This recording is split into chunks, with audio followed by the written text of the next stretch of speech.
Elixir. Okay, let's kick things off with an overview. We're looking at Elixir here. It's more than just a programming language, it's a whole philosophy. At its core, Elixir is built around the idea of functional programming, which means we focus on building software using pure functions, like little Lego bricks that do one specific thing. It also has incredible strength when dealing with many tasks happening at once and handling errors really well. Essentially, it's designed to be super reliable. And because it's based on the Erlang VM, Elixir is a great choice for building systems that need to handle tons of users and stay running smoothly. Okay, so let's kick off this Elixir journey. We're looking at the basics here, a landscape view if you will. Elixir is built on the Erlang VM, which gives it serious advantages in terms of scalability and reliability. It's fundamentally a functional programming language, meaning we work with immutable data. Changes are made by creating new data rather than modifying existing one. And because it's based on Erlang, it's amazing at handling concurrency. Each task runs in its own little process, communicating with others through messages. This is what makes Elixir so robust. If one process fails, the whole system doesn't necessarily go down. We'll delve into this message passing idea a bit more as we move forward. Okay, let's dive into the basics of data types in Elixir. First up are the core types: integers, whole numbers like 10 or -5, floats, decimal values such as 3.14, and booleans, which are simply true or false. Then we have atoms, which are essentially unique symbols that are super useful for things like defining constants. Now, let's look at collection types. Lists are ordered collections of items, tuples are immutable ordered pairs of different data types, and maps provide a key-value storage system. Okay, let's talk about functions in Elixir. They are super important because they allow us to break down our code into smaller, reusable chunks. We define them using the def keyword. It's pretty straightforward. You can have anonymous functions or named ones. Functions take arguments, think of them as inputs, and they return a value. Elixir is great because you don't need to tell it what type an argument should be. It just works. And one really cool thing about Elixir functions is that you can chain them together, building up complex logic step by step.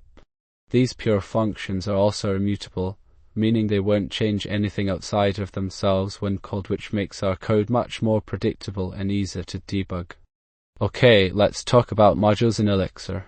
Think of them as little containers that hold related code, functions, data, everything. They're super important for organizing your projects and preventing name clashes. Essentially, they create their own namespaces, so you don't have to worry about different parts of your code accidentally using the same variable names. We'll see a simple example: def module, my module, do, end.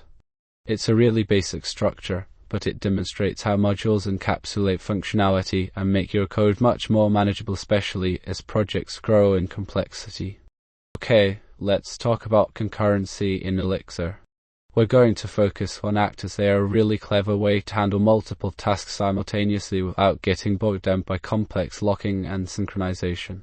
Think of each actor as its own little process that can work independently.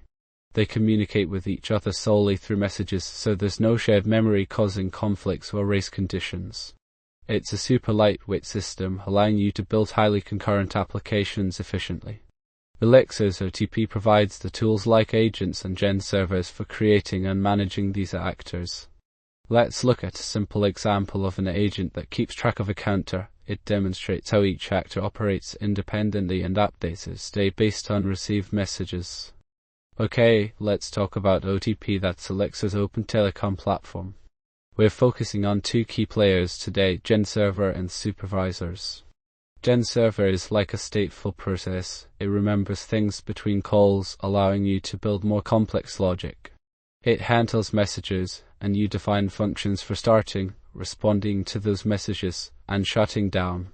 Think of it as the workhorse for managing persistent data. Then we have supervisors. These are the guardians.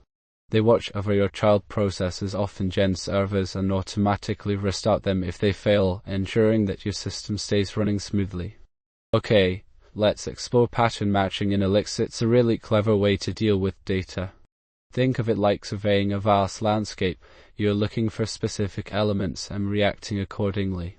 Pattern matching allows us to destructure complex data structures, things like lists, tuples, and maps, and execute different code based on what we find. We'll see how the case statement lets us match against various patterns, using guards to add extra conditions and rest patterns to capture the remaining parts of a list. And don't forget the wildcard pattern, which acts as a catch-all for anything unexpected. Okay, so this slide is all about Elixir's fantastic database wrapper. Essentially, it makes working with databases way easier than writing a ton of SQL directly. Let's break down the key ideas. We start by defining an asterisk schema asterisk, which basically describes our tables and their columns. Then we create asterisk data models asterisk that represent the information in those tables. And finally, Ecto gives us a really clean and fluent way to build asterisk queries asterisk, no more wrestling with database-specific syntax. We've got an example here showing how you define a user schema and then actually create a new user within our application. Okay, let's talk about testing in Elixir. Because it's built for concurrency, meaning lots of things can happen simultaneously, testing requires a slightly different approach. We start with unit tests, which are like little isolated checks on individual functions or modules. Then we move to integration tests, making sure those pieces all play nicely together. But the real challenge comes when you need to test how your code handles concurrency itself. That's where things get interesting, and tools like Quick Check and Specify become really important. We'll cover some of these resources at the bottom if you want to explore further. Okay, let's talk about some seriously powerful stuff in Elixir: processes and traits. Think of processes as tiny, independent workers that can run concurrently. They're much lighter weight than traditional threads, which means you can create lot more of them without slowing your system down. They communicate by sending messages back and forth, keeping things nice and isolated.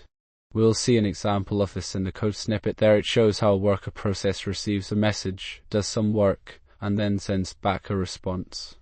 Now, let's move on to traits. Traits are kind of like mixins. They allow you to add functionality to different types without needing complex inheritance hierarchies. They are excellent for sharing code and making your Elixir code more reusable and flexible. You can combine multiple traits together to build even more specialized functionality. Thank you for watching.